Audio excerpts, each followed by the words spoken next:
Glory. Sit down. Glory. Okay. He going that way. Okay. That time, so don't miss that.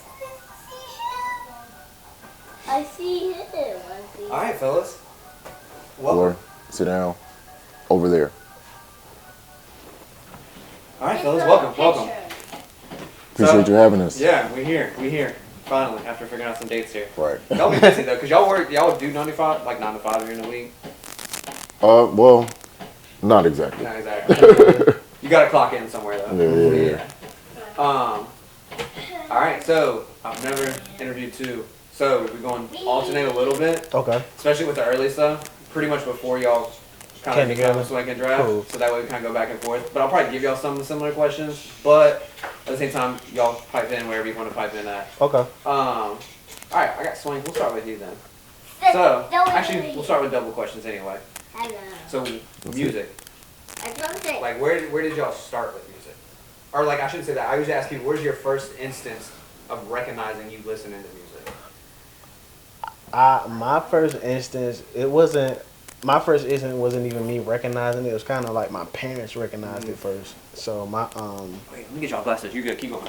my mom and dad were very big music listeners. My dad probably more so than my mom. Oh, great. I don't know if I got any snacks for you, but... No, he's fine. He just ate. It's cool. My dad more so than my mom. Okay, what were they listening to? Or, like, actually, what were the instances? So my dad, of course, big hip hop head, from New Jersey. Ended up moving to North Carolina with his parents, my grandparents, and they met at Elizabeth City. So my dad was listening to a lot of up north stuff, things that he would get before like the South would get him. He's good. It don't work. My mom was more of like R&B side, very much soul R&B. So me being young, I think the first instance was me in the car. I want to say maybe I was 2 years old. Okay. And Juicy was like just on the radio all the time, I guess. What's this, like maybe 96? So yeah, Juicy was still like going crazy by Biggie. So I'm in the car one day and she says she just hears me like rapping it word for word in the backseat of the car. So I guess it kind of like starts then, but the older I got into like playing drums. I've been playing drums since I was about 4 or 5 years old. Okay. So yeah, it's been like real early for me. Okay. Well, Draft, what about you then? When did you start? When's your first instance of being familiar with music, I guess? Hip Hop Hooray. Like, it's pretty much the same story, really. Like, Okay. I was just in the backseat and they was playing Hip Hop Hooray and I just knew all the words. Like I was rapping all the words. Like, but yeah, like I was just always. I was never really a rapper though. Like, Okay. I was like a fan of music. I used to make fun of rappers actually. Glory. And sorry y'all. I mean, this is We good. real. Yeah. This is the real side. This Yeah, is the backstage. I'm on daddy duty today, but yeah, I was always a really big fan of music, Kanye West specifically, and I just was like, wow, I could probably do this. Mm-hmm. Like I used to hear people in my neighborhood rapping and stuff like that, and I felt like I could do it, and I felt like I was better than him, and I just was like, but I didn't have any proof, and so I was like, whatever, like. So, But that's that Kanye mentality, though. right, exactly. I can run for president right now, but yeah. So I tried it one day, and I had a friend that rapped, and he was like, "Yeah, just you can pull up." And I wrote a rap, and it was better than What age is that? his. This is 18. I started rapping after I graduated Okay, high so school. you got to like basically graduate high school and started doing Yeah. it. Okay. Well, shoot. All right, hang on now. I'm getting ahead. All right, so you say you're from Jersey? No, my dad is. Oh, okay. And then they moved down to North Carolina because you're from Jersey, right? Born and raised. Okay. Plainfield, New Jersey. And then you're from what, Littleton? Yeah, Littleton, Okay. North Carolina. So what's Littleton like? Because that's what 252, right? Yeah. Okay. How big was your high school class? 400. So it's basically add 100 more people, and that's my town. Okay. That's how ours. Literally, we got one high school for the whole county, but everyone goes there. That's the thing. So like, it's a bunch of the 252 itself is a bunch of like small cities stacked on top of each other. But where I'm from specifically, it's even like smaller towns. Mm-hmm. Like just right, like we really probably could have just been like one Littleton, Running Rapids, Warrenton. Probably could have been one big city. But there are literally like I want to say 5 in between. Like Littleton is probably 5 minutes from Warrenton. 5, 10 minutes from Warrenton. Littleton is also probably 10, 15 minutes from Roanoke Rapids. Oh, so but all those towns have basically their own thing. Yeah, but sometimes depending on where you live, all of them will be like bused to where I went to high school, which was in Littleton. So like we had, I want to say maybe like 5 or 6 high schools in Halifax County. Okay. But everybody's so like spread out as far as where they're going to school, but we all are in the same county at the same time. It's very like complicated. School lines being gerrymandered, but Oh, for sure. my hometown specifically, I want to say population, it was larger when I was a kid. I want to say maybe around like 1,000 or so in early 2000s. But the older, as time progressed, older I got, started to get smaller. People started to graduate, move out. Families started to move out. So with that, though, when did you start rapping? So we got you at 18, right? I wrote my first rap, like wrote it down. I want to say 5th grade. 5th grade? Okay. Yeah, 2005. Do you remember it? I mean, I don't remember it. Did you ever record anything at that age? Never You good? recorded There you anything, but Remember like vividly rapping on the back of a school bus in 2005. Bro, I feel like that's where a lot of people Yeah, started. for The back sure. of the school bus, Lunch tables. lunch tables. I was in a basketball team, and I used to make up because I didn't play much. That's I used to make up raps about the star player on our team not passing the ball. Like, so that's how I knew that I could kind of do it. But that's funny though. Like, definitely in the back of the bus. Yeah, because I've had for you, because you still do what? You still do like charity events, I think? You still play a little bit, right? Yeah. Okay. I mean, now I'm just playing to like not get fat. But Yeah. For sure. Hey, dude, I'll play basketball over working out any day. yeah, that's what I've been trying to explain to people. Like, I don't lift weights. I don't do that. I don't run. I'd rather play basketball for 2 hours than go to the gym for 45 minutes. Yeah. So much easier. It's so much easier. Glory. Sorry, this is as real as it gets. I have my children with me. Glory, sit down. Okay, I see that. You have to leave that there. Don't touch it. Go sit. It's my sponsors. I'm trying to get some sponsors. All right, so let's see. High school. So we'll start tape before the tape. Ooh, So are you in high school at that point? I'm in That's college at Central. That's Okay, when I met him. So let's go back then a little bit for Ultimate Sound Machine. All right, so that's the name of my band in high school. Were y'all marching band? Yeah, Oh, marching, okay. yeah, marching band in high school. So we How did you know that? it's the name of my marching band in high school. So I was in the drum Those line. are the pieces I look for. Those little That's things like that. dope. That's what's up. Yeah. I was in the marching band in high school from all the way through high school, 9th to 12th grade. Was captain my senior year, drumline captain my senior year. I still play even today. I still keep a pair of sticks on. Because you did a video the other day going back and forth with somebody, didn't you? Yes. Yes. We man. What has that? It's kind of funny, like looking at, and I think Knight talks to us about this all the time, like your voice being an instrument, but kind of like being in like the music world in like another aspect, like being able to play drums and stuff like that. It kind of led me to like understand like rap a little bit more. But being in the drum line was I want to say a very Thank you. I forgot about that. it helped me a lot. Well, I feel like because you talk about your voice being an instrument. Glory. That was like when I first was like listening to Wu-Tang and stuff. That was like kind of the first thing I noticed with them, which I guess it's like a lack of production almost, where their voice themselves Glory. is like part of the instrumental. For sure. Because like their cadence, the way they're physically rapping on the beat is like creating an extra layer on the beat.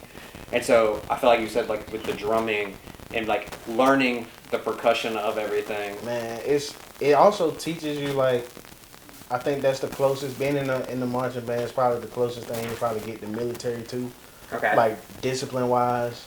Because everybody gonna be on time. Everybody has to be on point, and what you do not only affects you, it affects others too. Because I feel like in band, a lot of plays, especially percussion, you're more or less in charge of the timing, right? So like if we're slack, if we're behind, like everybody else is behind, or like if the instrumentalist can play and be fine without us. Mm-hmm. If we're playing and we're not all right, we tear everything else up. Mm-hmm. But if we're playing and we're great, we make everything else sound good. Okay. So yeah, so that's you said all the way up through high school, right? Yeah. So when did y'all got to NCCU? In 14? I got there in 2002. I got there in What? 2010. Okay, so when did y'all meet at NCCU? It was like a cipher. Well, I don't even know if he remembers it. We talked I about do this. remember. That was back when he was rapping by his real name. I ain't had no rap name at the time. Oh, dude. Okay, so I was gonna ask, cause one of your initial rap names was Swank King.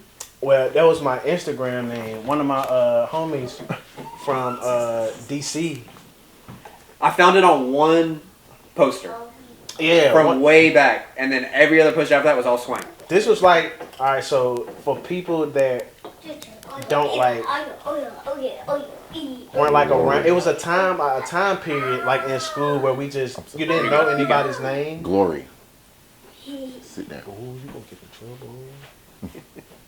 It was a time period where like the hashtags on like the internet, like for us on Twitter, NCCU 16 was a big thing. Damn. And that's how you met people. You just go to the hashtag Okay. and like so That was everyone there, basically. exactly. So you didn't like really know anybody, so you would call them by like whatever their like Instagram, Twitter names was. And that was your Instagram. So that was just my Instagram name at the time, and it just stuck. Like I didn't have a rap name. I was like trying to come up with one, but people would just like say it. So I was like, all right, I guess that's it. I guess that's what Because my I name found, was. what did I find? It might have been. It's probably a bunch. I don't know if it's anything that's still like active, but it's probably like some old like show flyers. Yeah, because a lot of the stuff I found was show flyers Yeah. from like way back. Especially, I think y'all did something at the Poorhouse maybe A bunch together. of those. Yo, no, at the Pinhook. The Pinhook. Yeah, I was just thinking like he might have been Swank King back then. That's funny. I think so. That was 2000. Yeah, because you still have music of your old stuff on Reverb Nation. Yes. Yes. Yeah, you Reverb did. Nation is Bro. like a. Hey, Jeez. sometimes I just be like, all right, I just go back and listen just to see like how far like we done came and stuff. I don't think I even ever posted on Reverb Nation. That Yeah, because I couldn't. I found your old stuff on Bandcamp, Yeah. and but you had like track like crazy. playlists on Reverb Nation because you Boy, did a bunch of go sit down. remixes. Yeah, I do like freestyles and stuff here and there, or like just songs that like See would over never here. like go on anything. I'll just upload them on Reverb Nation, or this is before like SoundCloud. So like that was the place that I would upload them. But because I felt like because I was talking to when I did Nance's interview a few weeks back, we were talking about Reverb Nation, OK Player. Okay, player. What man? Those we was talking about this not too long ago too. Like Because like that was when you had to. That's when you had to use those files. Exactly. So don't do Because that. there was no streaming. Because if you do You had that- No Bandcamp streaming. that came in there towards the end. and block. I always, and it could be biased because I grew up in that era and time, but I always say that like the blog era was like, to me, one of the best eras in rap ever. Yeah, 100%. Well, because I feel like you had to really like. You had to look for music necessarily. It wasn't just. That was the end of it. Yeah, that was it. Like that was the last time people were really searching for music. Because I think I downloaded Spotify right when I got to state at like 2014, so 2015 maybe. And then after that, that's all it was streaming. Yeah, and it Yeah, was 2015 is when Tidal, they had the announcement, and then Apple Music, and then all of that. Yeah, I remember that. That was. But that blog era was just. and it was the last. I want to say the last era of like gatekeep. I kind of For sure. like I see where what you're somebody's word meant something. If this person stamped it, that mean it was dope. That mean it was The fire. endorsements actually Exactly. meant something. Yeah. Exactly. All right, so we're at NCCU. We got freshman year project. Yes.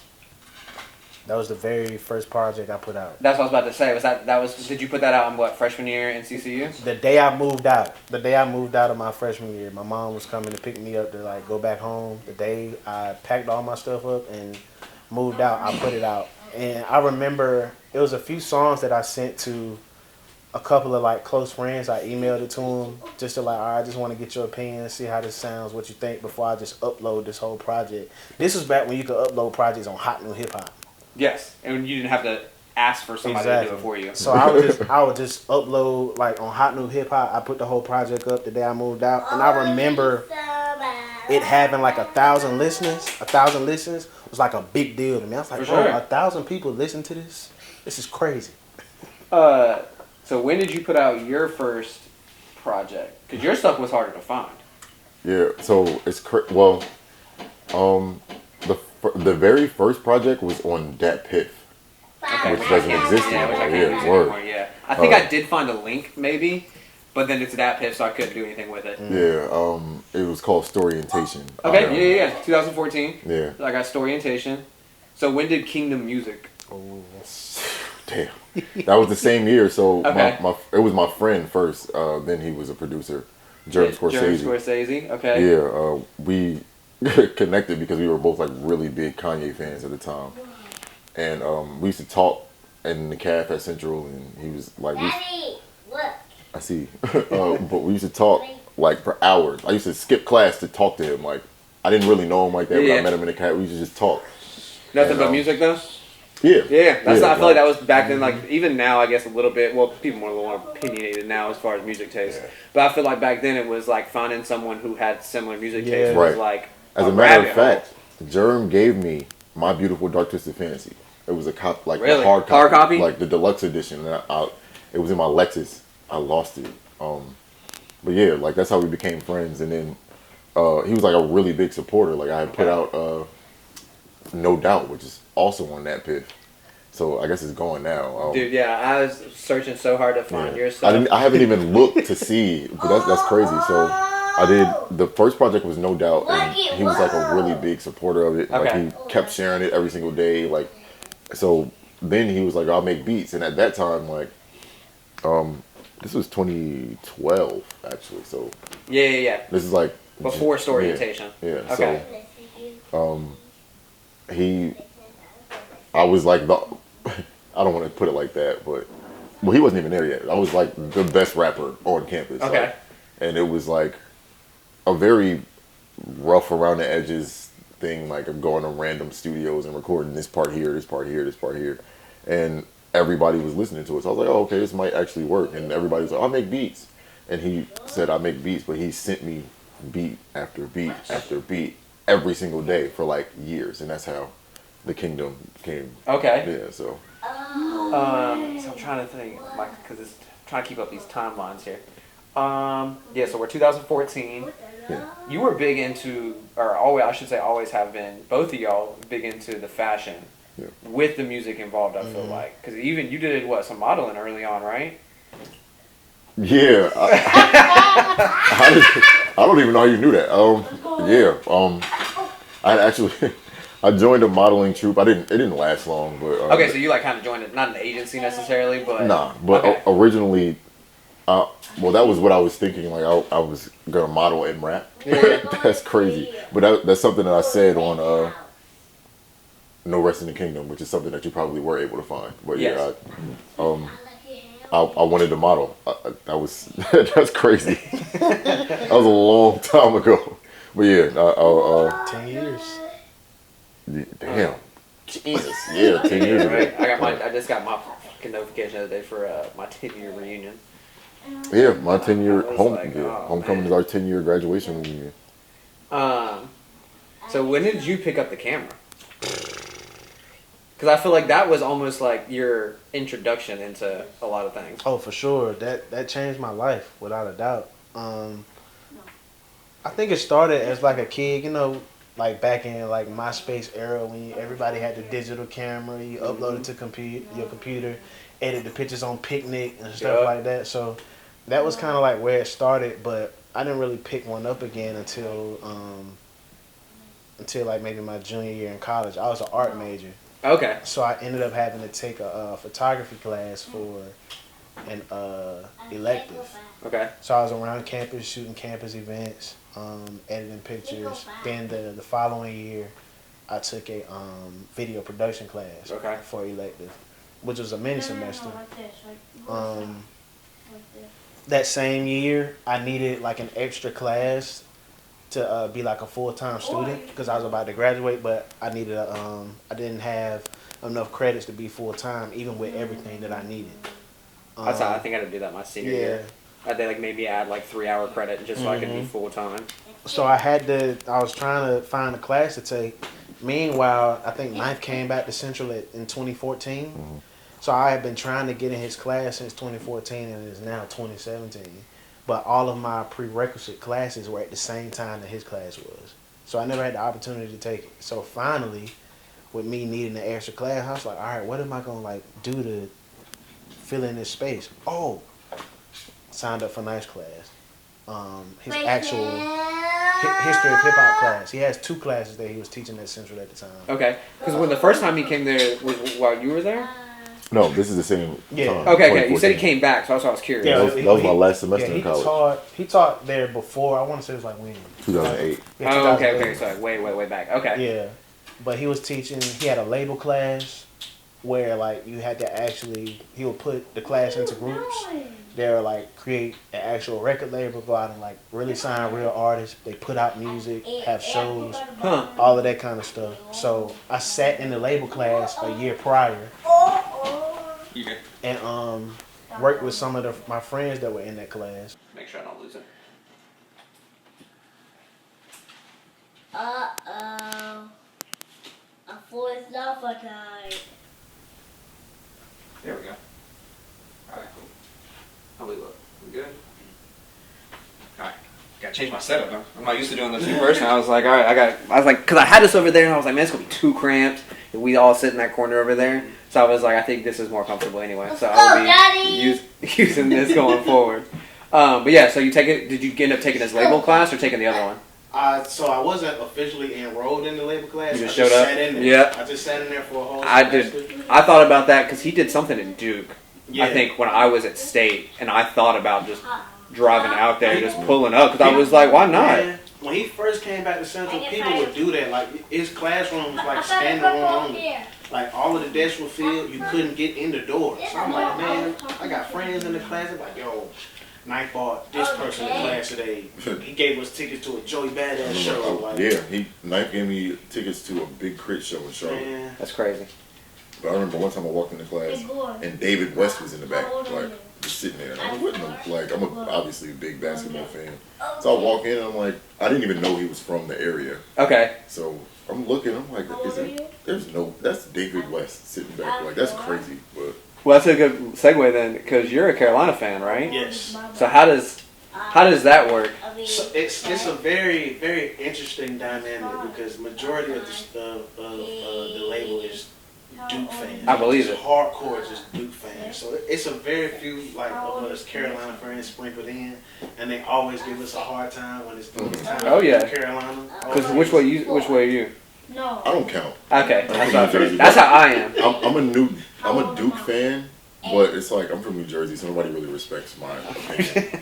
So it's just like whatever. But I was curious about that because I saw a lot of Carolina stuff on there, and I was like, I know Ninth is an advocate for Duke. I almost went to Carolina. Okay. Almost went to That's Carolina. what I did Some of my project. family did. I did Project Uplift. Went for a week. Was like for sure sold on going. I was like, yeah, this is the school I'm going to be going to. And went back to a college fair at home and walked by a Central kiosk. And they were just talking to me about like what they offered, whatever. And they had at the time, Ninth wasn't teaching the history of hip hop class. It was Kid from Kid and Play. And I was like, all right, do y'all have, like, what majors do y'all got? Every college tour I went on my senior year, I would ask them 2 questions. I would ask if they had, like, a music industry major and if they had a studio on campus. So a lot of schools had studios on campus, but Central having, like, a music industry major is what sold. For sure. On top of the history of hip-hop class. So I was like, yeah, I'm going to Central. Fair enough.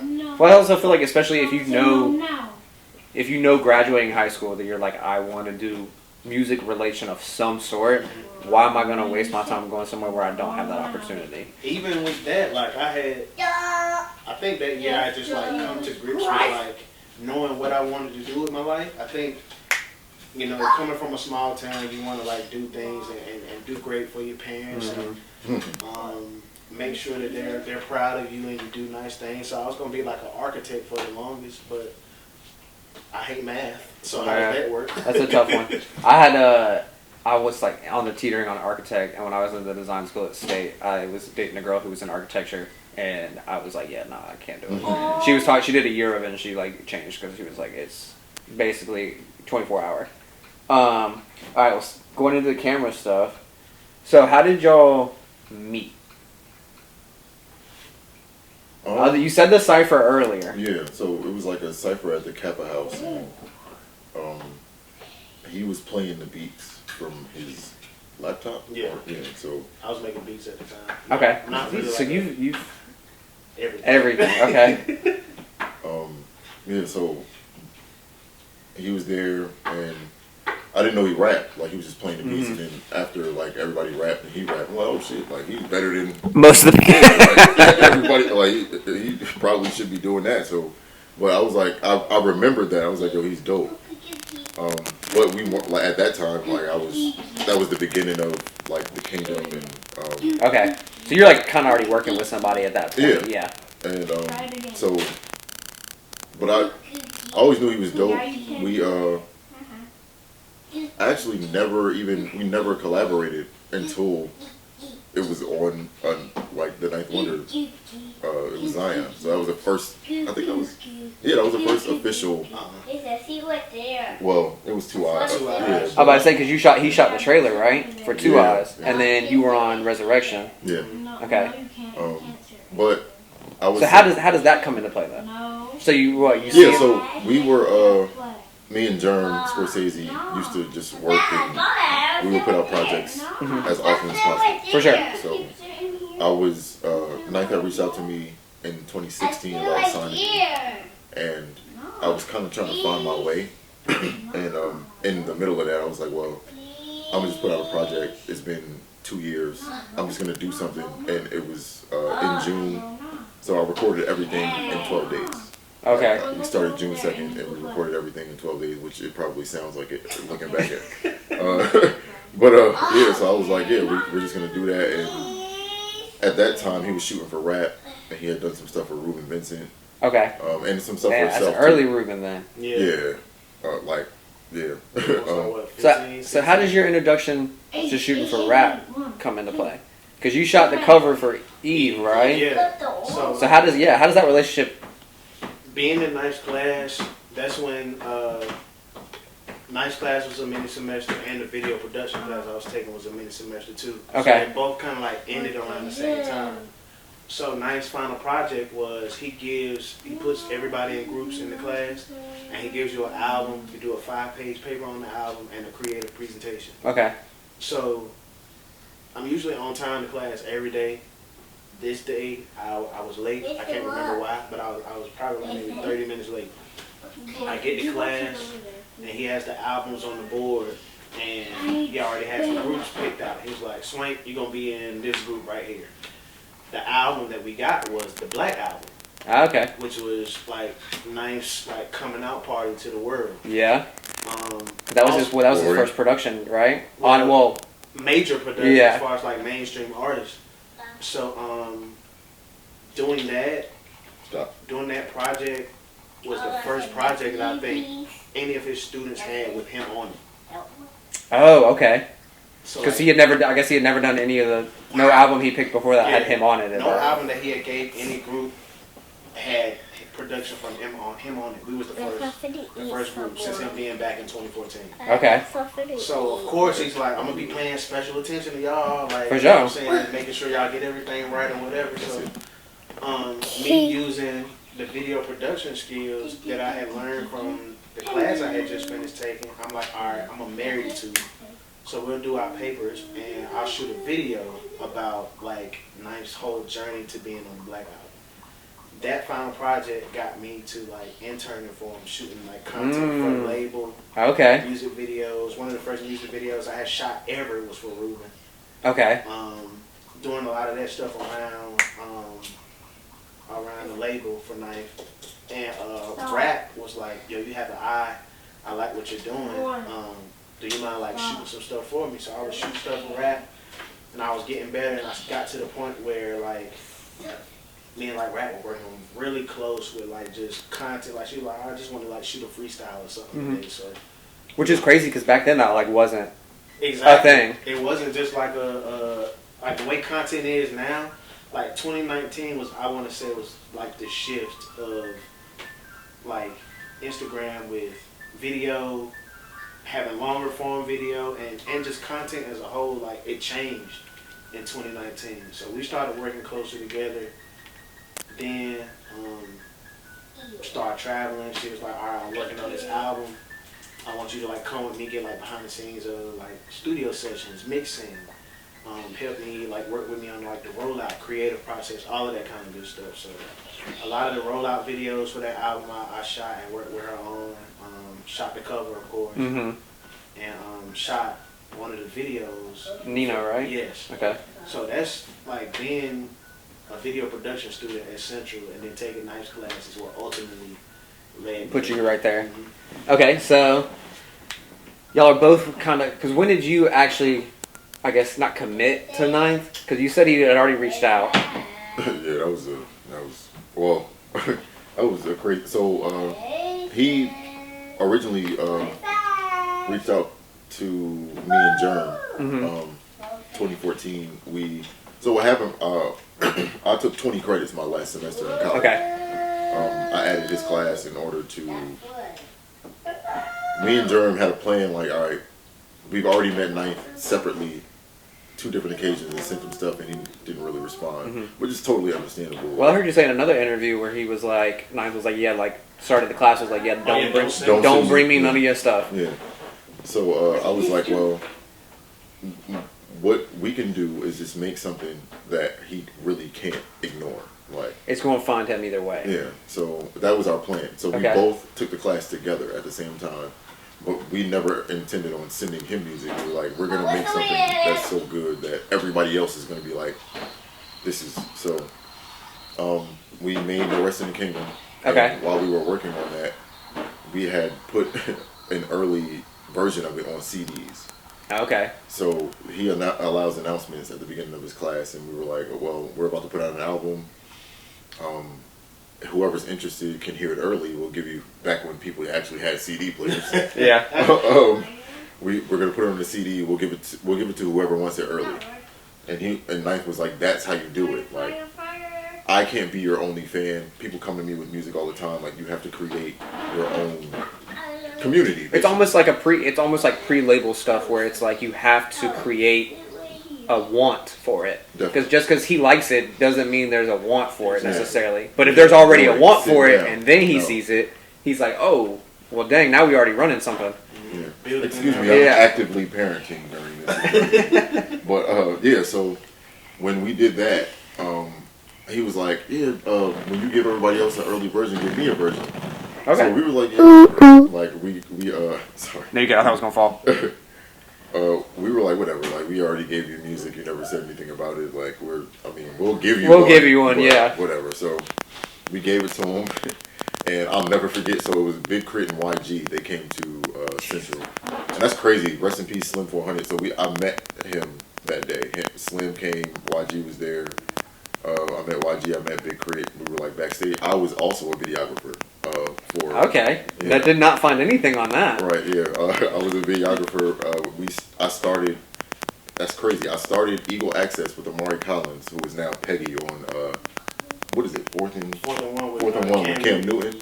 Oh, okay. So the other guy, Peggy, is who we started. Who you started with? Yeah. So NCCU's had a lot of people. Right. Actually, also, so we started Eagle Access, and then when I graduated, I gave BMAC, who worked for BET, my position. So Crazy. he went, yeah, right. So he asked me about like interning, and I was like, oh yeah, I'm about to I'm about to be out, yeah. You can do it. I sent him to Chi, who was the person that was working with Amari at the time. He went from there to ESPN, and now he's working with BET. Crazy. That's crazy. Yes. Well, you about to add? Oh, I was about to Wait, say. didn't you shoot for the Yeah, Access? I was about to say. Right. I was Okay. So he was after BMAC. There's a funnel, like a lot of people have come through there that have like, especially like crazy in the media space. One of my homegirls, Brianna Lawrence, she like does a lot of content for like Watch Jazzy. Watch Jazzy, Duce, Okay. Grey Goose, like just a lot of just very dope videographer, man. Word up, Content man. creators. She's A killing lot it. of stuff and like out in I think LA based as far as I see a lot of work that she does with Duce and Grey Goose. But yeah, Dang. Okay. So all of there's, that came through like Eagle Access at Central. that's what you helped build basically. Yeah. So Okay.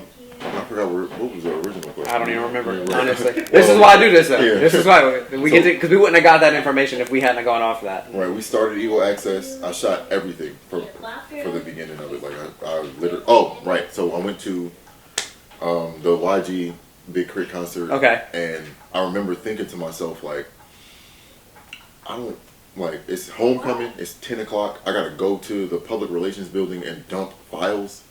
And it's homecoming. I don't want to be here right now. I was But like, dumping files is yeah, I was awful. like, I gotta. Right. I'm like, let's hurry this up. I'm like, I don't want to be here. Because there's no fast track in it, so you Right. have to. So you're like, watching the thing load on the screen, and I'm like, bro, I'm trying to go to the club.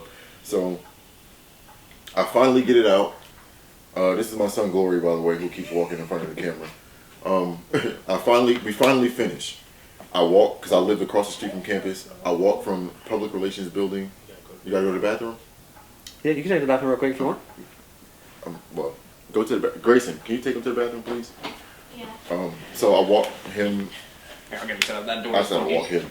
Right. No, you're good. That door is fine. Um, I got you right here, man.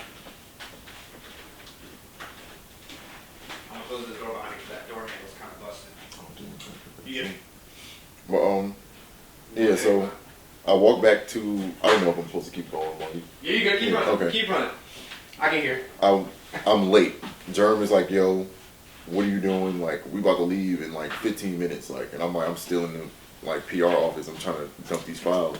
So we finally finish. I run from the PR office to my house, hop in the shower, we get in the car, and it's me, him, this dude named Alex that played for the baseball team, and Tyson Simpson, Okay. who's also a rapper now. He go by Silk. We're all in the car. We're on our way to Chapel Hill. And I get on Twitter, and I'm like, did you look at your Twitter? And he's like, nah, what happened? I was like, Ninth just said, check your email. Like, he sent us tweets. He's like, nigga, what? No. I was like, I checked my email, and it's an email from Ninth. And he's like, this is one of the best demos I've heard in years. Like, you guys have it all from the lyrics to the beats. Like, just keep going. Like, trust the process. I don't remember exactly what it said because I was drunk by then. But It's homecoming weekend for sure. yeah, right. Like, we're on the way to the club, like tripping. Like, yo, like Nike just listening to our like he said this like going crazy. So after that, like we just had a relationship, and actually the next album, Live Forever. Okay. I was talking to he saw us the next year after that and was like, you guys are dope, but the quality sounds terrible. Like, he was just like, But it's also, that's 2000. Glory. That's also like 2000 what? 13, 14? No, this is 2015. 15? Homecoming, right. So like even then, the home studios aren't a thing yet. Like you have to. Well, they are, But but they're not good. no, Like, this is like you still are having to pay and go to a studio to Right. like get Well, good work. But see, I wasn't doing that anymore. I was at that point. Glory, don't touch that. Go sit down. He still gotta go.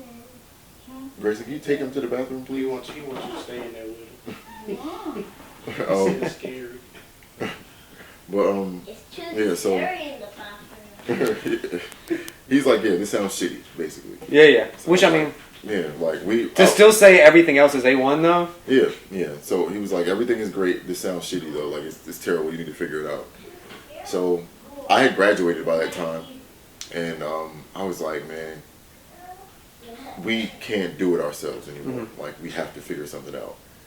So I was like, I'm gonna ask Ninth to use his studio, and Jerm was like, all right. Like, I mean, it's a shot in the dark, but whatever. Let's just try it. So I remember the day I was like shitting bricks. I went up to campus. I went to his class and I was like, yo, I just needed to talk to you about something. And he was like, what's up? And I was like, he just like spit it out, like what's up? And I was like, I wanted to know if we could record at your studio because we don't have the equipment or the wherewithal to get it right. Like we just don't know. We don't have that, yeah. So he was like, let me think about it. Fair enough. And then he texted us the next morning, like, gentlemen, I've never done this before for anybody, so don't fuck it up. You can come to our studio and record. So I recorded half of Live Forever there, but Rap was in the room with us. Oh. Rhapsody. Shout out to Rap. I'm a living. So you know that's got to be like. It was terrible. I was terrible. Worst sessions you've ever had? Rap was sitting there, like I think she was working on Crown / Layla's Wisdom at the time. Okay. And Glory, you have to sit down. Sorry. You're good. I can cut this thing off if it helps. She's sitting there. I feel like he sees himself and he's like, yeah. She's sitting there and I'm rapping, and at the time you can look through the window. And I'm looking at her and I'm rapping and she's like, and I'm like, oh my God, I can't. Glory, don't do that. And I'm just sitting there like, I can't do it. Like I told Jerm, I was like, we have to record this here, like separate from them and then come back. Like I can't, the pressure is way too much. Like I can't take it. But Rap was like super supportive and helpful. Like she was like, Rap was actually the first person to contact me about my music. Oh really? Ahead of 9? Yeah. Okay. I was talking to her. I just was like, I just want any advice that you can give me. For sure. Like I'll take whatever you can tell me. And she was like, well, go to A3C, and just create a community for yourself. Like you have to believe in yourself, and like you have to make other people feel like they're missing out. And For sure. I took that and ran with it. I never spoke to her again, and I wasn't really checking my email at the time. Like as a rapper. I was talking to someone. Literally, I did an interview when we were doing this. Someone had sent him an email. Yeah. And he was like, "Dude, I didn't see it for weeks because he was like, as emails just not a thing then." Now I check my email For sure. But back then, as a rapper, I was just starting out, and I was like, I'm not checking my email. But I sat down. Okay, you couldn't check it on your phone, really. No. Not like now. So I sat down in my room, and I had just spent $600 at Guitar Center, and I never spent another dime on recording equipment ever in existence. I would advise any up and coming artist to just get your own stuff. But anyway, I sat down at my computer and I went to my email, and Rap sent me a long email like, this is very dope. What you have is amazing. I like this, I like this, I like this. And I'm pretty sure Rap probably told Ninth about me. And that's why Ninth even listened. But I didn't know that. Yeah. I wasn't going backwards with what. Shout out to Rap. But yeah, that's pretty much how it happened. Like after that, Ninth was like keeping in contact over time, and one day he called me. Well, he didn't call me. I didn't have anything that day. Yeah. Somebody stole my phone. Crazy. Beats and Bars Festival. I performed. 2018, right? Yeah. So y'all were on the lineup. No, not that year. Not that year? First Beats and Bars Festival. What was that year? What year was that? 17? 2016. Okay, 16. Because 18, y'all were on the lineup, but separately. Right. Yeah. Which was I thought was just we wild. we still weren't in a group back then. Either. Which I know, I thought was just kind of wild. Because I saw the flyer and I saw y'all were on there, and I was like, damn, but I was like, but they're separate, and I was like, yeah, that's kind of crazy. Yeah. To see y'all on a lineup together, Right. not like, yeah. Man, it's so funny. Just like the paths have been like crossed and like intertwined for the longest. Yo, you know what I was thinking about?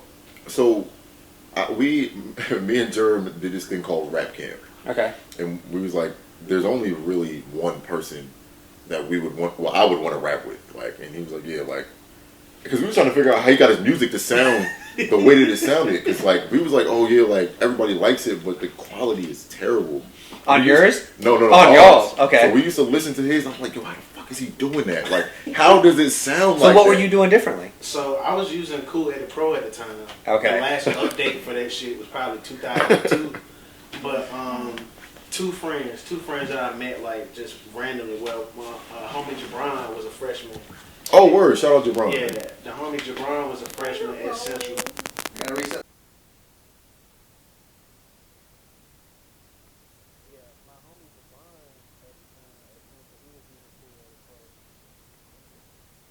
When we were doing ours.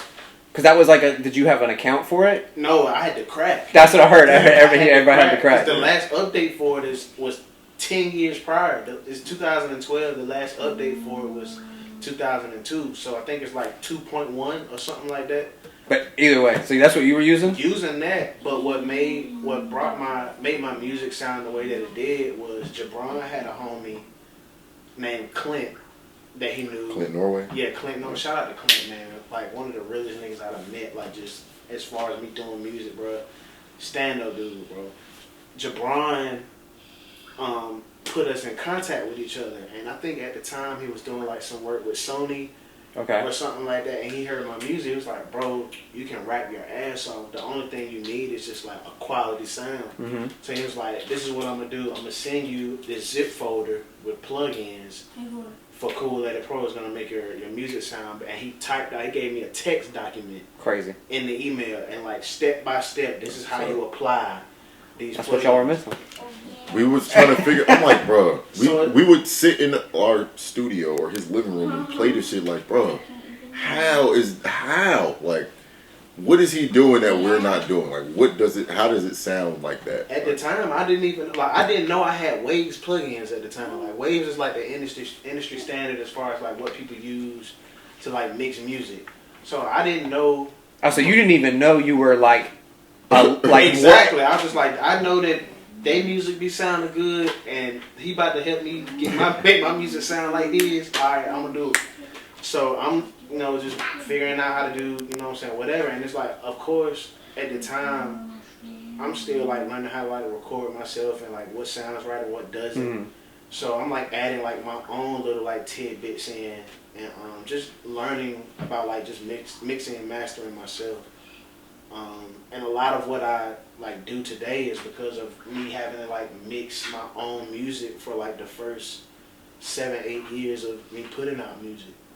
So well, because I feel like it's people who take the time to learn how to edit, like learn how to mix and master, even if it wasn't sound like you said, like it wasn't great. But y'all's knowledge now is more than someone who's just going in and what's the one everybody uses now? BandLab or something. I have heard of I've heard of that, but I know a hell of people use it, and it's like instead of having to learn, with the plugin names, decompressor, the de-esser, learning all this stuff, they can just go in and like be like, literally just click a button and it's done. That's really all it is, and like for the most part, all of it is still the same. Like your compressor is always gonna be your compressor no matter what DAW you use. Mm-hmm. Your de-esser is gonna be your de-esser no matter what DAW you use. Like I've been very spoiled. I never had to like no de-esser, no compressor. Well, no DAW. Like I said, Germ was he. Because what are y'all recording on? What DAW are y'all using? Now we're using Pro Tools. For sure. But back then, what were you using? Y'all was using Logic. Yeah, Logic. Oh, you had everything. Logic, Ableton, and there was like something before that. Like cool. No, it wasn't Cool. It was Audacity. Now Audacity is like Audacity was cool. Audacity bought out Cool Edit. Okay. Yeah, because Audacity was like bare. Like pretty much you could record and then there was a little bit of edit, but it wasn't much. Not Audacity. I'm tripping. Audition. Adobe Audition. Maybe that. No, okay. wait, it was Audacity. Audacity was one, but it was trash. Yeah, it was yeah, terrible. it wasn't. Like, but I just thought like, okay, if you can make beats and you can mix your sounds, you can mix the vocals. Mm-hmm. So, and he could. He did the best that he could with what we knew back then. Because back then you didn't have YouTube like you do now, wherever you could go on there. Did. But did you have? But I feel like the catalog. We did what we could. Like, shout out to Guru, who actually makes. Long story short, we used to watch his videos on Pensado Place or something like that. I think that was. I know that's what it is. Pensado Place.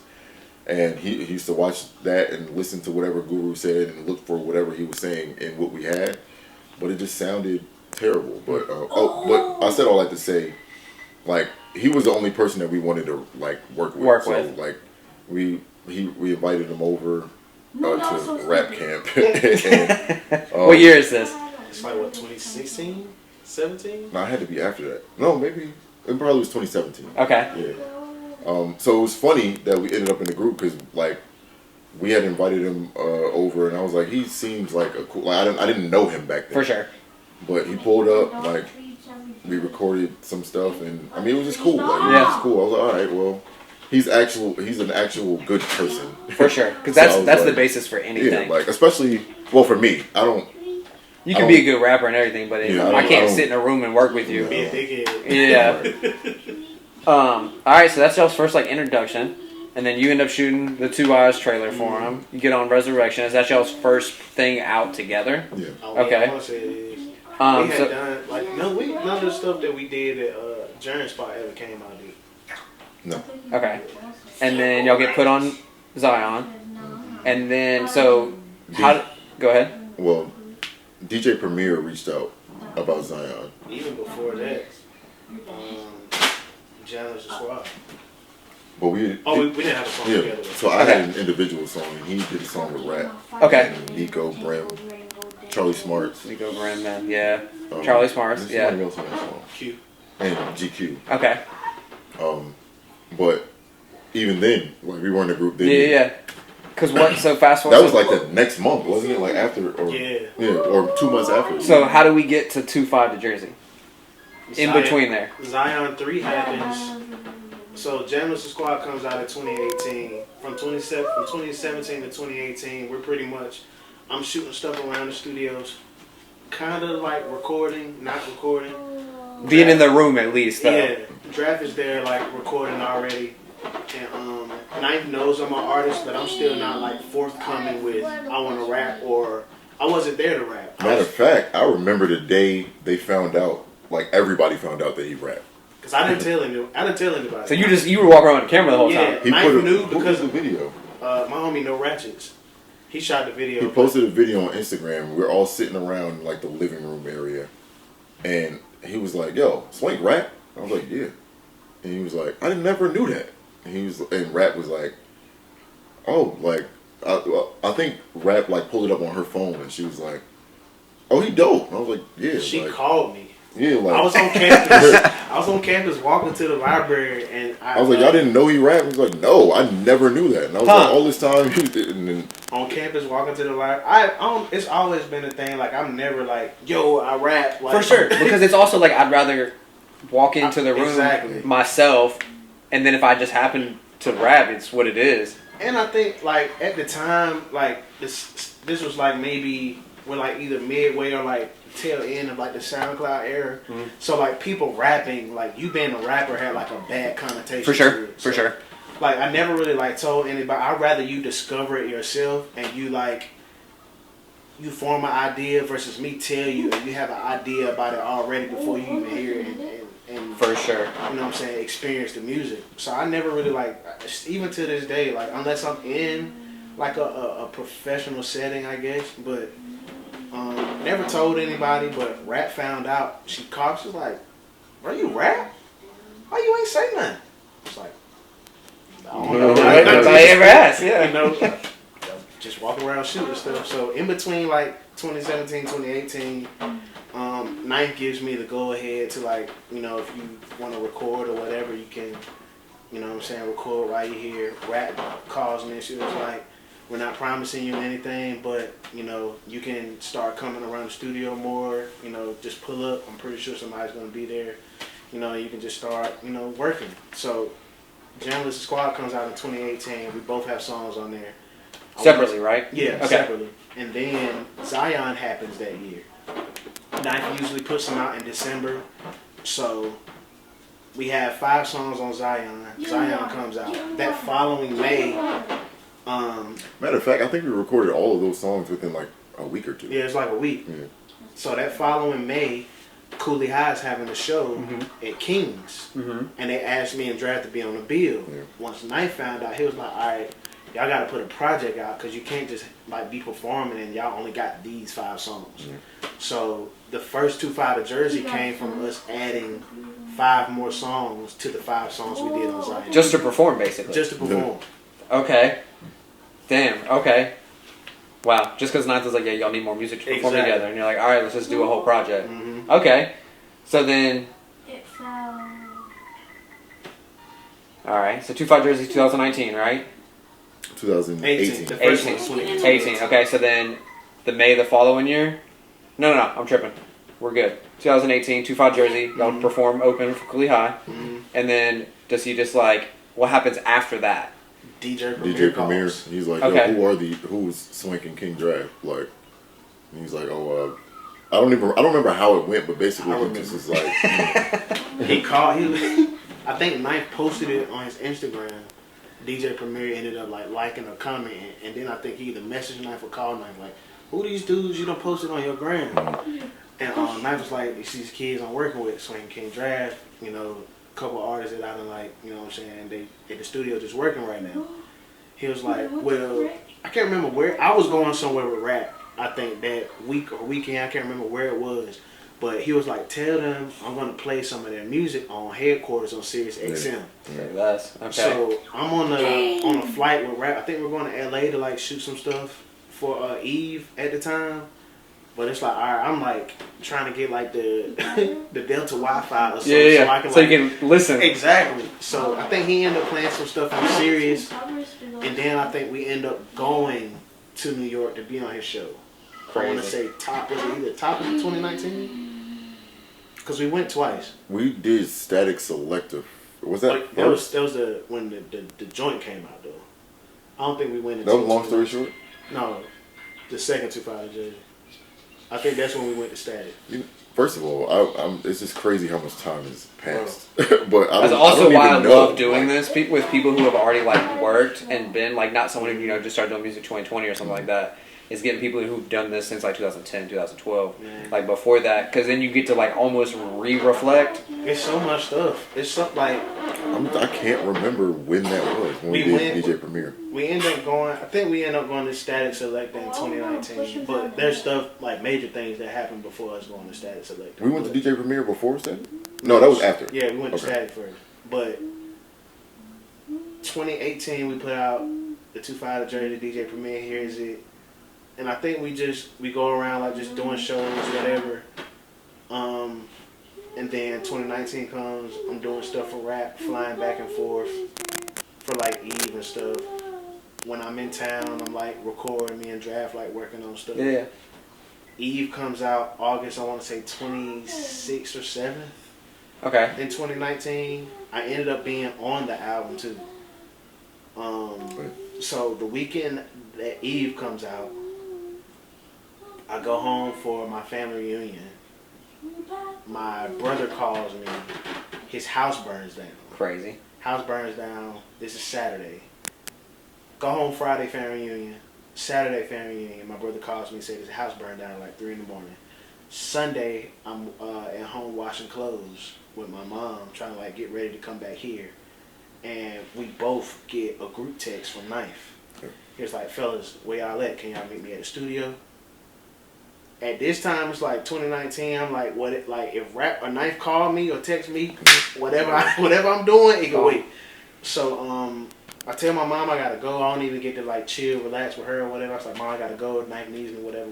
I pack my stuff up and I hit the road. Come back, go straight to the studio. So we walk in. It's Knife, our label president, but he's also a producer too. Cash. He went to NC State. And it's just us four in the studio. He was like, "Y'all fellas have a seat."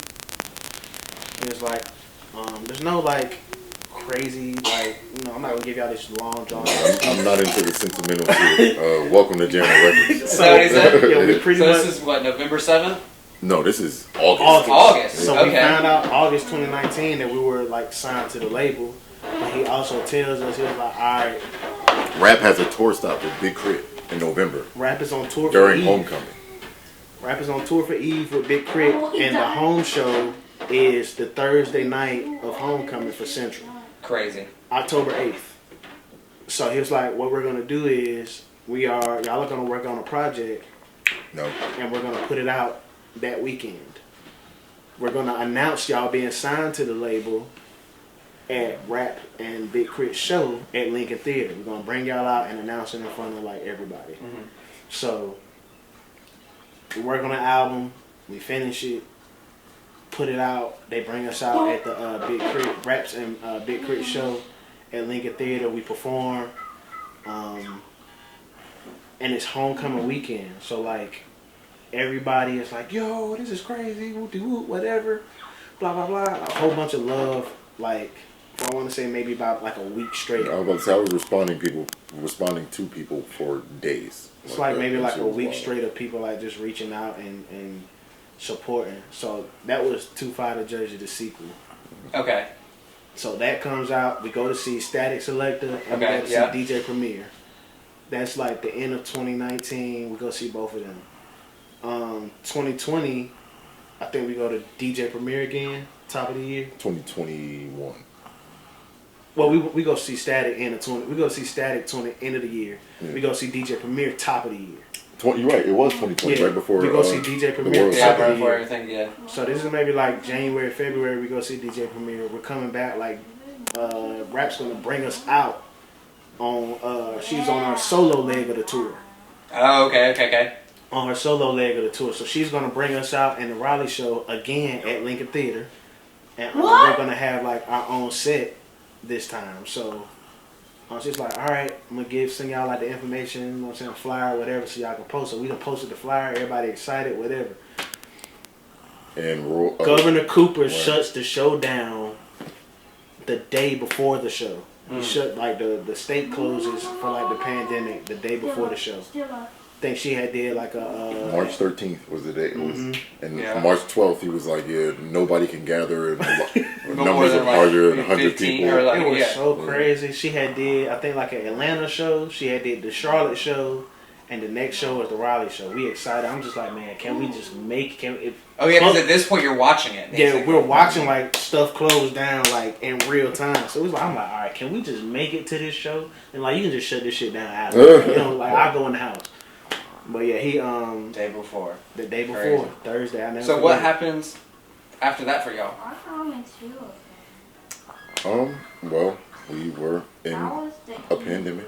Yeah, so it's like because y'all are basically moving. Shit's moving Yeah, right now. and it's like it stops us in like the height of it. Yeah, because like y'all are, because you signed 19, 2020, It's like 4 months, 5 months later. We've gone to Sirius XM twice.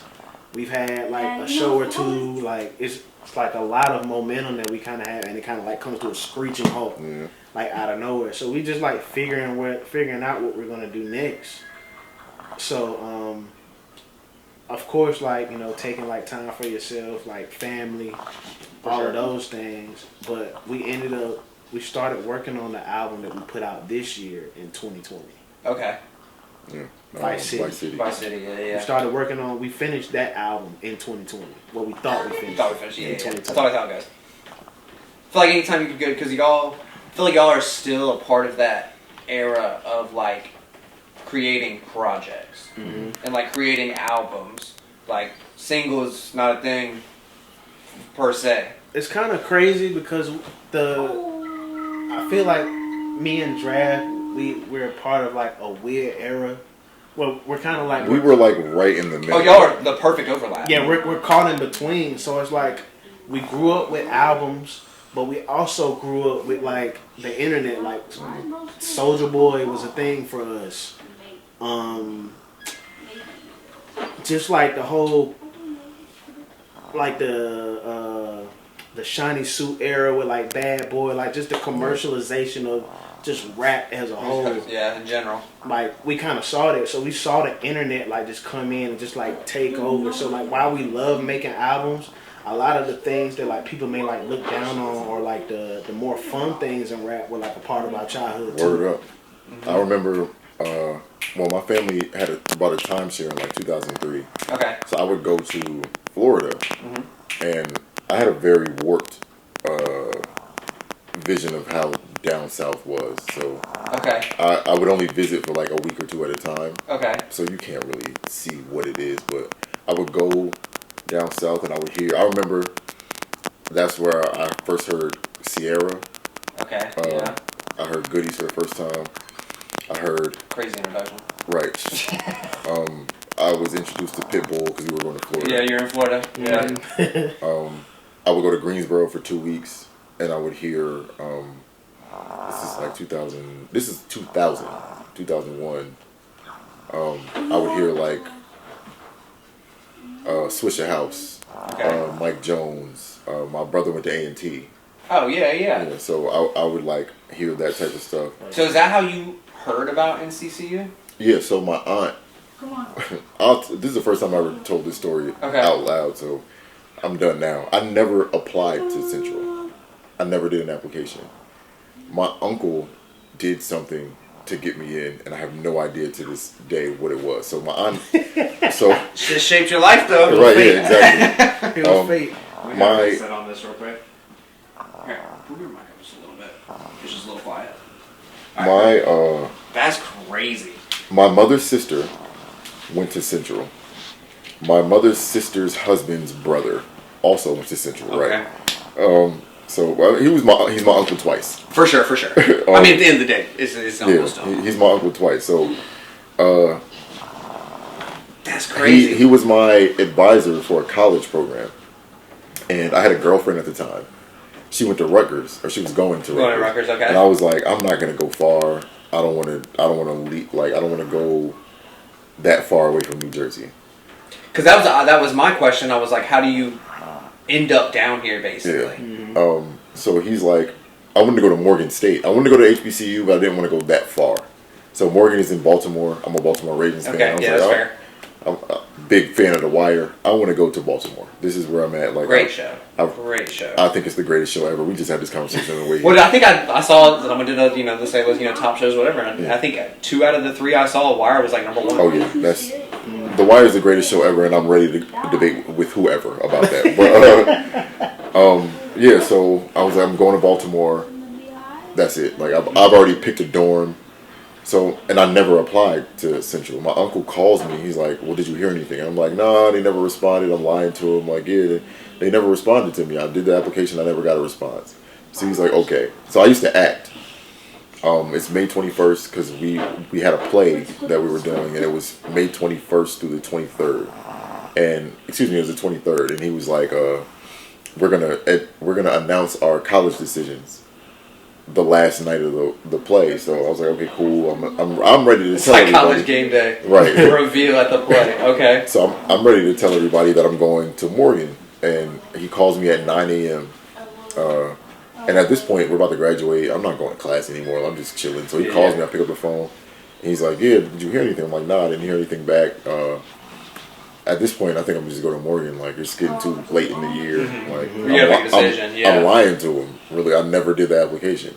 So he's like, "All right, let me call you back." I was in my 9th period. That's the last period of the day. It was like 2:15, and I got a call from a 919 number, and I was like, "Who? I don't even know what this is. Like, what is 919?" So I pick it up, and he's like, "Is this Terrell Johnson?" And I was like, "Well, that's my real name." Yeah. Either way. I'm like, "Yeah." So he's like, "This is such and such from North Carolina Central University. I'm just letting you know that you've been accepted." Took him 6 hours. Not even. How the all right? Not even. You went through all of this. I have to go. Yeah. Like I have to at least. That's so see crazy what though. it is. That like. I don't know what he did. I don't know who he knew. I don't know. To this day, I didn't even tell him. I never told him. You never asked? No. I never told. I just saw him for the first time in like 15 years, because my uncle is the theater director at A&T. Okay. And he did Dreamgirls last year. I can't remember exactly when it Wow. was. So 15 years, but he's the one. I just seen him. I didn't talk about it. I never told him. This is the first time I'm saying this publicly, but I That's never crazy. applied to Central. I'm like, hey, Aunt. They just called me and they were like, "You're accepted." You're So I was accepted. like, I have to go. Yeah. Like, Damn, and that. changed my life. Yeah. Like, That's crazy. He really didn't want me to go to Morgan. He was like, "Don't do it." I'm glad I didn't. That's crazy. Okay. All right. So we're in 2021. 22. Well, I guess we can fast forward because y'all spent basically those 2-3 years pretty much just full album mode, right? Yeah, so we finished Vice City in 2020, and life was like, wow, like y'all have grown so much in like such a short period of time. And he was like, this album is too good to just throw out and we not know like what the world is doing. Mm-hmm. So he was like, what we'll do is we'll Make something else. Okay. like we'll find like y'all make like maybe 10 or 12 more joints, and we'll like package that up and we'll like put that out in place of What would be. Yeah, just to, you know what I'm saying, so y'all not like just sitting around idle doing anything. Keep working, keep making these joints. Once we get like a nice solid amount, quality joints. We'll put these out, whatever, and that'll keep y'all rolling in between time to put out Vice City. Okay. So long story short, it comes out in 2021. What was it, 2022? It was 2021 November. 2021, that comes out. We go on tour. Guru mixes the album. Shout out Young Guru. That's crazy. The legend. Appreciate you. Yeah, that's crazy. That was.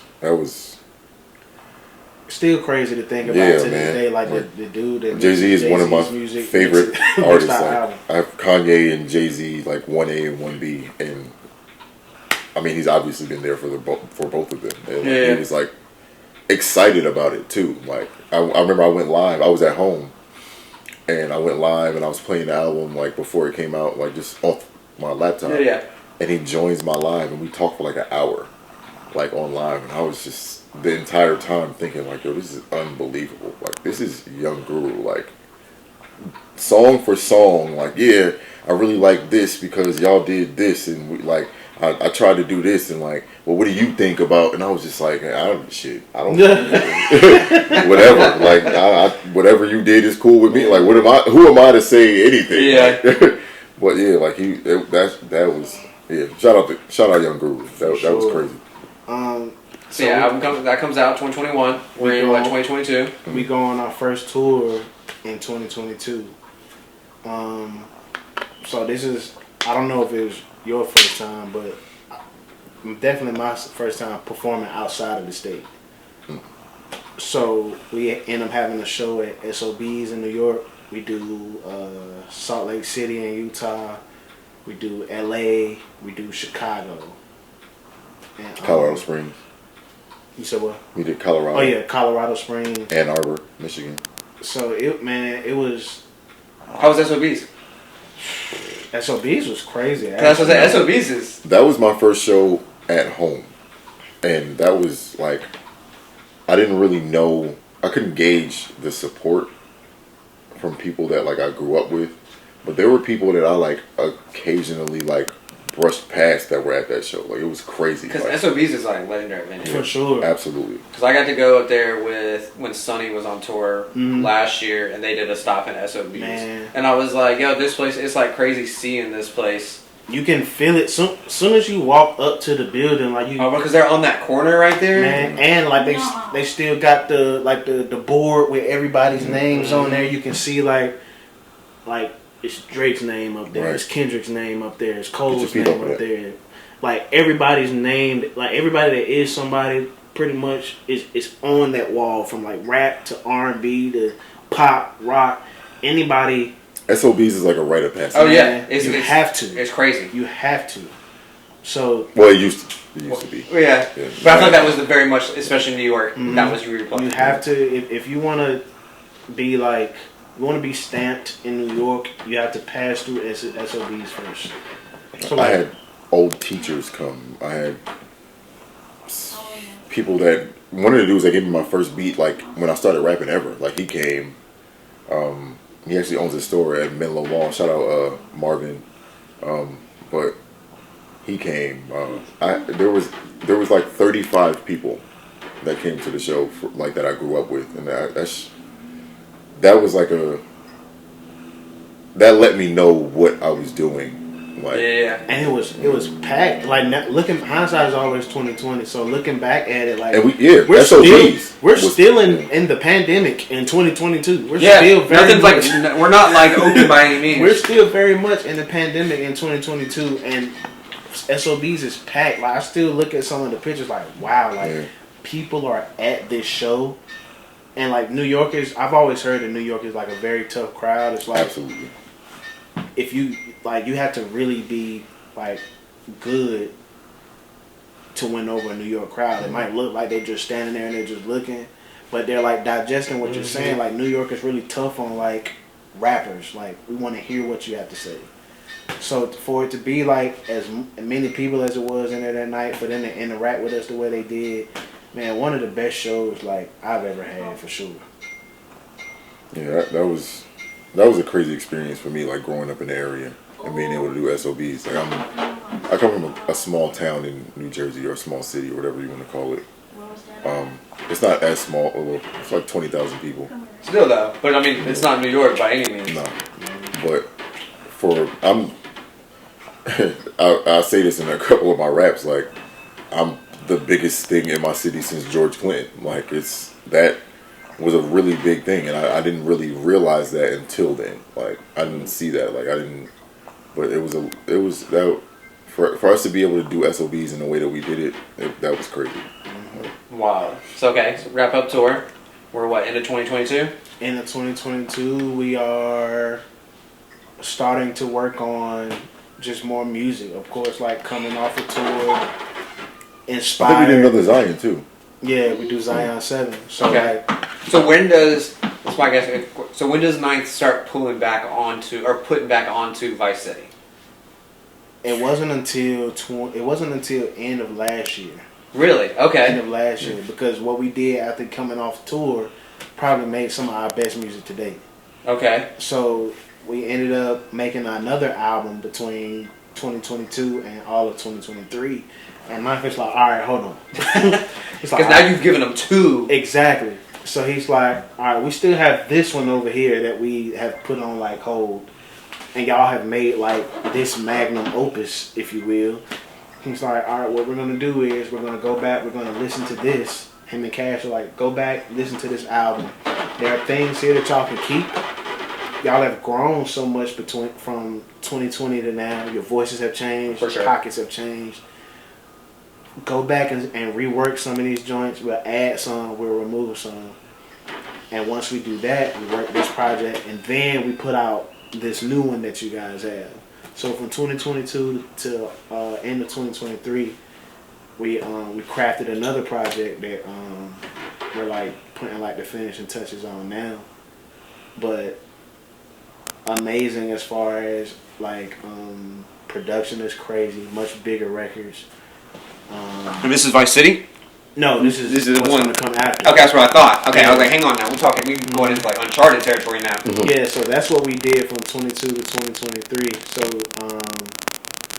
So was anything from this Magna Opus one, was any of that on Vice City? Yes. Okay, so there's a little bit of a sample on there at least. Okay. So Because Vice City to me, when I went to our release party and even listening to it after, is like you said, like it's new. Like it's not necessarily y'all's typical sound. yeah, it doesn't sound like any other joints before. But it still fits y'all's line of work.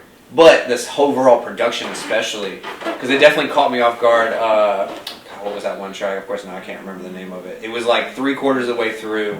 It was the one that had another feature on it. Of course I can't type in Vice City without Black Hippie popping up. For sure. Damn. Yeah. Sorry. Which one was it? Man, shit. Duggan was great. Yeah. Shout out Soundtrack. Actually, Vices. I liked a lot, and I did not expect that. Vices was one of the ones made in 2020. Right. Really? Vices was made in 2020. Crisis made the beat. I was at his house one day. Shout out Crisis. And It's funny enough, I've interviewed a ton of people, and his name comes up often. man, Crisis is a First wizard. of all, yeah, Crisis is Rain Man. Insane. He's an alien. He's freaking insane. Like the stuff that Crisis does with a beat machine right. needs to be in the Library of Congress. It's insane. Like I text Ninth one day and I was like, I was just on like a 90s kick, so I had been listening to LL Cool J's Lounging Okay. for like I saw he just dropped another song. a day straight. Yeah, I think he got like He got an an album album coming. coming. Yeah, Crazy. I had been listening to that for like a day straight, and I was like, all right, now can you flip this? So I sent it to him in the chat. He was like, you know who I think will do a better job than me? He said, I think who will kill it? Crisis. But don't give him the LL Cool J song. Give him the song that LL Cool J sampled to flip. Fair enough.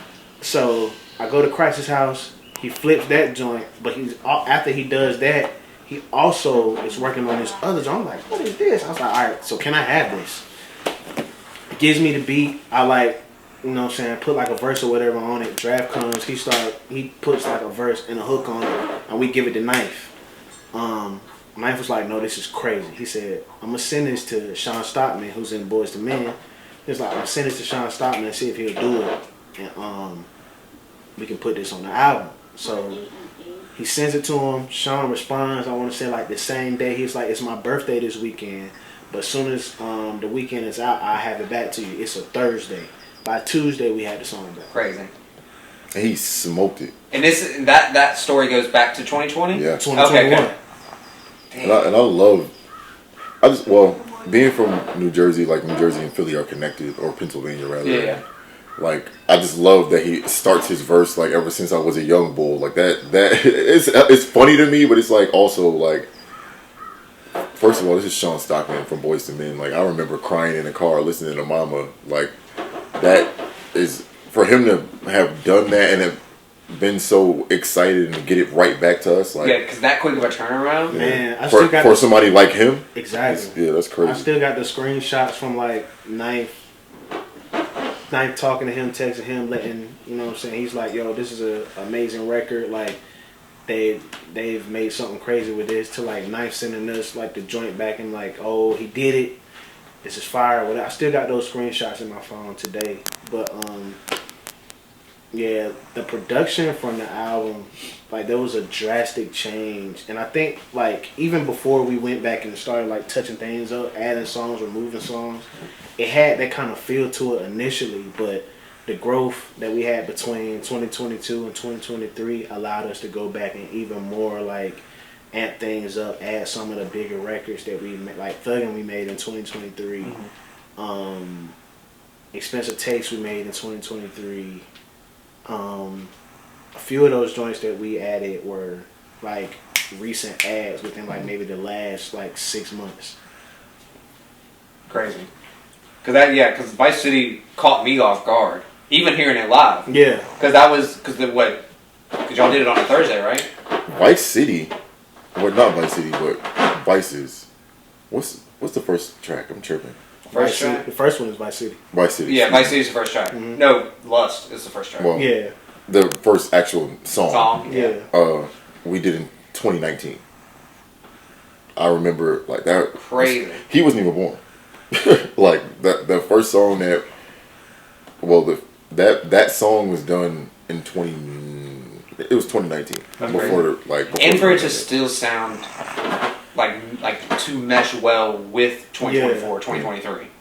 And I think that's the biggest thing was like we had found like the production wasn't the problem. It was the fact that like if you listen to like, I still have like some of the original files. Yeah. If you listen to like what we sounded like then versus what we sounded like now, it's like night and day. For sure. It's like night and day. Because y'all have done at that point, y'all have done so much. Mm-hmm. After that, you go on tour. You know, you get that awful feeling of Cooper canceling the show a day before. Man. All of that leading up to you basically reconstructing the album. Yeah. It's a great feeling. So, we're at 2024 now. We got what on the radar? That was like the end of 2023, right? Yeah. What was that like? Crazy. Because I think y'all picked at it when it was a great time to go. It just, man, timing. Like I think I always, and I said this shit too, man. It's just crazy. Say his career has been very serendipitous. Like nothing was like planned or like thought out. I'm gonna do this. We talk about that early Little Brother stuff, man. I mean, they posted it. That was when you were not even blogs. Like you were literally just posting it on this website that has like pre-Reddit. This is like early Reddit. Chat rooms, yeah, stuff like that. And it just goes crazy and reaches, I think what magazine did they drop it in? I think it was either Billboard or something along those lines of magazines. And then all of a sudden people are like, yo, who is this? Man, it's just crazy to just like the Cash does this thing like every year. Him and Knife. It's like, all right, what do you guys want to do? Like, just like goals and things that we may want to like accomplish or participate in like for the year. And I remember the year before we was like, shit, we want to be on the radar. We want to do that.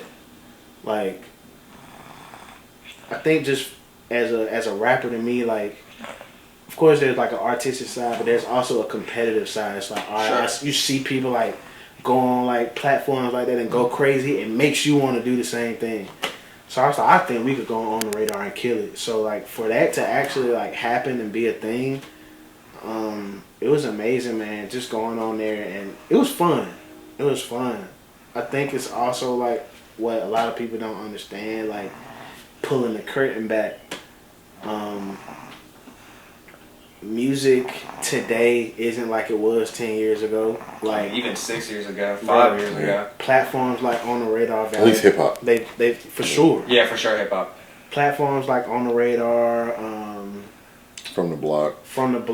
or like freestyling on like LA Leakers. You know what I'm saying? Those things validate you as an artist. For sure. I mean, Sway. I mean, y'all did Sway too, Bro. It's those things like that where We haven't done Sway yet. Oh wait. Well, we've been to Sirius, but we Okay, haven't never mind. Well, the thing that messed me up when they do that because they put you on, but then they have the Sway 45 tag in the back. Yeah. Even if y'all aren't on Sway, the Sway and the tag is in the back, so it always throws me off. But either way, y'all being on these levels and like getting to actually showcase like I'm not here just from what I've done. Like this is I earned this spot. For sure. It's a very cool thing, man. Like just coming from like a super small town, like you hope and dream of like being afforded the opportunity to like showcase yourself in front of like thousands, millions of people. But it's also, like I said, pulling the curtain back. It's like it's another side to it that people don't understand. Everything comes so fast. So it's like, wow, On the Radar is like an amazing thing. Like the high from that lasts for like maybe like a couple A day, of possibly. a week max. And it's like, all right, people are on to the next. Like, what have you done for me? That's the world we live in now. What have you done for me lately? So it's like, wow, that post still like brings new people to like our pages. A lot of people are still like waiting for whatever the next thing is from us. So I think that's kind of like why we do what we do now, like with the whole See You at Work series. Like we noticed that people enjoy us like just having fun, just rapping. So I was like, all right, we don't really have to wait to like give this kind of content to the people that are following us. We can like do it ourselves. One of the See You at Works did better than On the Radar posts. Well, that's how it goes, though. And just whatever y'all did that time worked. Well, then that's a perfect segue into what's next. I think for the most part, like we're still like putting the finishing touches on like this next project. Still, you know what I'm saying, riding off the high, putting out Vice City. Because you ever seen y'all, I mean, that's still recent. Yeah, for sure.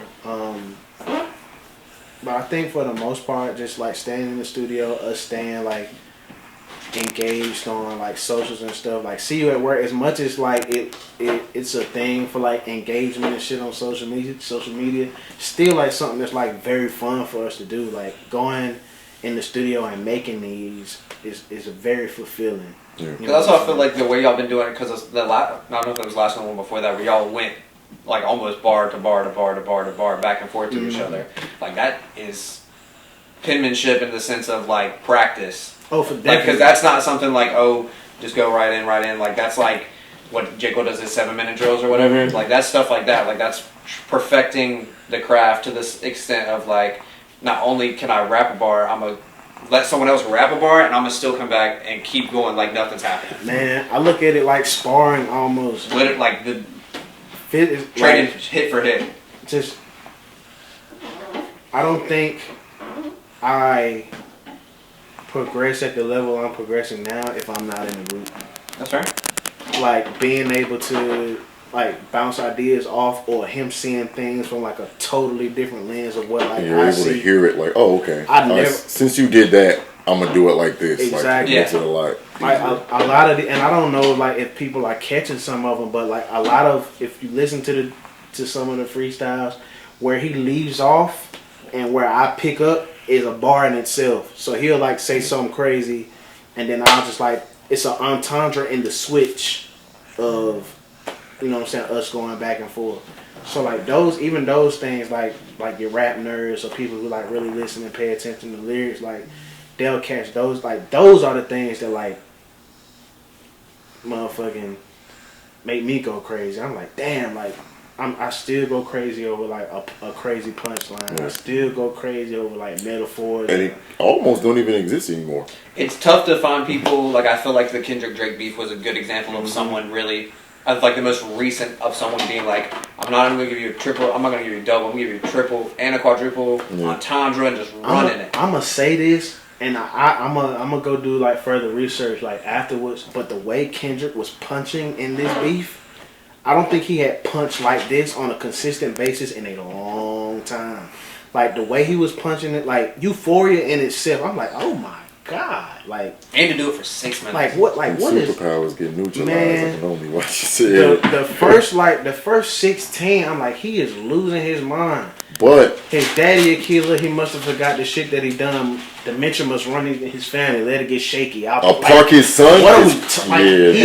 He is punching in Euphoria, bro. He is punching. Let it get shaky. I'll park his son is crazy. He's punching in Euphoria, bro. But I feel like, well, I'm gonna say I'm a very big fan of both. Like I've been a fan of Drake. I was talking to my friend about this last night. I was a fan of Drake, like at the beginning. Before? Yeah, like I've been a fan of Drake since 2009. I'm still fly. Yeah, I was listening to that. Bro, so far gone tape, even the ones the comeback season. Yeah, the comeback season. Yeah, bro. Drake is a really good. He studied Little Brother. Yeah, he does. So, he did. Yeah, Fonta. But he can really, really rap like really well. We'll talk about this. Listen to Drake. You're still reading this. If you're reading this, it's too late. Yeah, like he can really rap, and I feel like people kind of now it's cool to pile on top of him, pause, because whatever. You good? Because he's lost, which is the truth. He lost. But even then, it's very much like but people. Family Matters is great. No, Family Matters, dude. Like it's great. Whether he made it up or not, whatever the case may be, who's lying, whatever, we can all nitpick that if we want. But it's amazing, like what he did and like the way he broke it down. Like, okay, I get it, we get it. Like, what did he say? We get that you think that we get that you like to put gin in your juice. We get that you think that you just like that. Yo, Drake is amazing. Like, I was happy about getting consistent music from two of the biggest artists. You talking about your 2 out of the top 3 every other day? Like that was the exciting part for me. Like who that's won the first, or not? I was telling someone, I was like, that's the first time I've like been on my phone. Like, in real time. Like real time refreshing. Like I'm like in real time. Something's about to drop. I was sitting with their mom, and I was like, oh, Drake just dropped. Like it was like midnight. Yeah. Or close to it, like 11 or something. Yeah, and I was like, damn, Drake just dropped. And I was like, oh, Kendrick just dropped. 15 minutes and then you go to sleep, you wake up, and then, oh, Kendrick dropped again. Like, bro, you literally like, oh my god. And I was like, this, like, in my opinion, this is better than Nas and Jay. This was the best hip-hop battle in history. This is the most exciting. Yeah. And the music was way better. It was. Consecutively. Yeah, like, for you to be able to get music from that level of an artist that quick, every other day. That quick? Yeah, like for like crazy. 2 weeks. You talking about people who don't put out albums for like you get an album for him every 5 years. Yeah, Drake raps pretty often. For sure. But and I'm a really big Kendrick fan too. But to make Drake rap, I'm cool with all the dancing and all that in the club, and that I'm cool with that. Get some money. But to Keep making me dance, waving my hands, and it won't be no threat. Like it was amazing to be able to like participate and hear that music happen at that like frequency. It was super dope. That way, I feel like it's gonna be a while before we get something like that again. Because now, I mean, there's nobody on that level. No. I know. Yeah, he should. J. Cole. Gotta be careful. You gotta be careful. I know, yeah. No, I mean, I love J. Cole. No, like, for sure. I'm like, I was disappointed because I didn't get to hear him like actively. I was upset that he let it out and then was just kind of like, I'm sorry. I went to Dreamville. I watched it happen. That day for that. I didn't go to see anybody. Well, I went to see Nicki Minaj too, but I wanted to go see Ray Sherman. Can't lie. Yeah, like I went there at 9 p.m. on the second day. It was my freshman year of college. That shit was like, oh yeah. Oh my god. That live probably goes. I need to go through my Twitter. I heard. I'll never forget it. My brother was getting married. It was August 2014, and I heard No Type for the first time, and I was like, that is going to be a smash. Like this is going to be one of their biggest songs. That ever. whole album. No Type is amazing. No Type, Throw Some Mo. Yeah. Yeah. Ray Sherman is amazing. But I was excited because I've been fans of all three of them for years, almost 15 years now. And we're getting J. Cole fresh off of this. Bro, I'm thinking he gonna like perform it. I think he about to lean all the way into I it. went at the there festival. for the purpose of seeing what he was gonna do, and he apologized. I was like, oh. Yeah. It was crazy to watch it, literally watching it happen in real time. Yeah, I was excited, like he was going, and I was like, oh, is he gonna? And then He waited a few, and then he was like, because he brought Central C out, and he brought a lot of people Benny out. the Butcher. He brought a ton of people out. Yachty. Yeah, brought Yachty back out. Yeah. And I was like, oh yeah, he's like, Something is coming. He's setting up for it. And then he was like, yeah, man, I couldn't sleep. Y'all heard that bomb that dropped on the industry the other day? Yeah. And I was like, damn. All right, well, I get it. For sure. For your personal mental health. If it really is causing you trouble with sleep. And what I do respect is he was a human being about it. He was like, man, I didn't feel comfortable and getting in between that, and that's cool. But as the rapper in me wanted to, I was like, man, once you jump out there, yeah. No. Especially, and you know what? J. Cole went on a run of like, I'm the best and can't nobody fuck with me for like years, and then you got the opportunity to really just. Someone else made that argument recently with me, not like with me, but they were like, "Yo, like he went on this feature run, you know, like I'm the best." And then you got the, like you said, put it out there like ready. He was like, "Yo, please." And it's the like the added layer to that I don't think people like look at or pay attention to is like I look at who he did the features with. I look at who he did the features with. It's like, all right, you got 221 Savage features. You got the Lil Baby feature. You got the Bia. You got the Bia. You got the Bia one was great. The Money Bag. You got the Money Bag Yo features. All great artists. But we've been waiting for you to rap with like somebody at your level, like and skill set for the one. Like we hadn't seen it in a while. Like, I think Benny was the closest. Benny was the closest, but like all of the features that he had done have been like in like the I want to say like trap like kind of feel. Yeah. But it's like, all right, we're gonna finally get like high level sparring out of this shit, and for it to not happen, I think it was just like a letdown there. And he dropped that grippy, and I was like, we had this conversation. Oh my god. I don't think it's fair. To who? To J. Cole. Okay. I think that we're in a time where that's hot. He wanted to participate. Yeah, but I feel like he could still participate. Yes, I feel like he still could have participated, but still was J. Cole. Thank you. That's my whole argument. But I feel like he was though. Now I'm not gonna go further than that. I feel like he was J. Cole. I think yeah, but you're talking about smashing girls. That's my whole thing is like he could have. Like, he has children. Him being on Grippy isn't a problem. It's what he did on the joint. I have no problem with him hopping on, Cash Cobain. Him being on, if he was on, hopping on a song with Heat and stuff like that. Cash Cobain is so dope. For sure, and that's what was crazy about it was I've listened to a few Cobain stuff. I'm like, okay, this is good. Let me get on with it. And then I was like, oh, J. Cole's like, all right, interesting. And then be like, damn, he gonna get off, and he get on there and he gonna get off. But I just like how everyone was, you saw the response of it too in real time. Yeah. Overwatch. All right, well, what's coming next? We got any shows to look forward to? I feel like I ain't seen y'all since Vice City. Yeah, I think we working on some stuff. Got some things we planning. We're trying to put some things in place. Have a couple more shows before like the summer is over. Mm-hmm. Definitely like working on new music. Definitely still gonna like be hitting people with content 24/7. I think the next big thing is prepping for this next album for sure. Yeah, we it's some things in the works. We really. Hey, y'all gotta be careful what you say out here now. Got some crazy features. Yeah, we can't say it yet, but crazy features for this next project, man.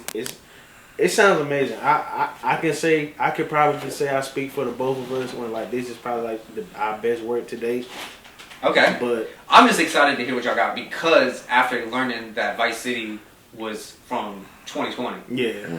with a mix of some of the new stuff. Mm-hmm. But to know that was almost 3-4 years old, and then the stuff y'all got now is only 2 years old. Yeah. So Oh yeah. you said what 2022, right? Almost, Yeah, the inception of it. Yeah. Like I think the oldest Crazy. joint up there is 22 years old. Yeah. Wow. Well, yeah, it's crazy, and we're still like working and like we just came out of the studio last week, like making like more shit. So it's like something might get knocked off, something might get added. Like, Well, I feel like that's the best way to Yeah. work, though. It's like, let me give myself, we're making 12 project song, whatever, or 12 project album. I'm giving myself at least 30, 40. oh yeah, I think we done knocked out between 2022 and It's now way more than for that. this project. I would say we done at least maybe not completed songs, but like at least like 100 ideas. Ideas, yeah. You're laying down something, even if it's not getting completed to the end, it's For at sure. least getting the layout. I'd probably say we've done like 50 to 60 completed joints, but like all together maybe like 150 ideas for sure. Crazy. Just for this album specifically. Crazy. We got like stuff here and there that we've like made outside of this, but specifically for this album, at least like 100 to 150 ideas for sure. All right, well, what do y'all want to leave them with? What I used to say on Decent Man, what do you want your rainbow to say? Man, Swank and Draft taking over 2025, Man. 2026. More stuff on the way, more music on the way, more content on the way, more everything on the way, man. Y'all are gonna see us a lot more. A lot of FaceTime. See us a lot more, you know what I'm saying, the next coming months, rest of the year, and years to come, man. Got some things on the way, brother. Swank and Draft, Jamla Records. We appreciate you having us too, for man. sure. Thank you. Yo, man, I'm glad y'all got to come. We got to work the schedules out, everything. Definitely. Too easy.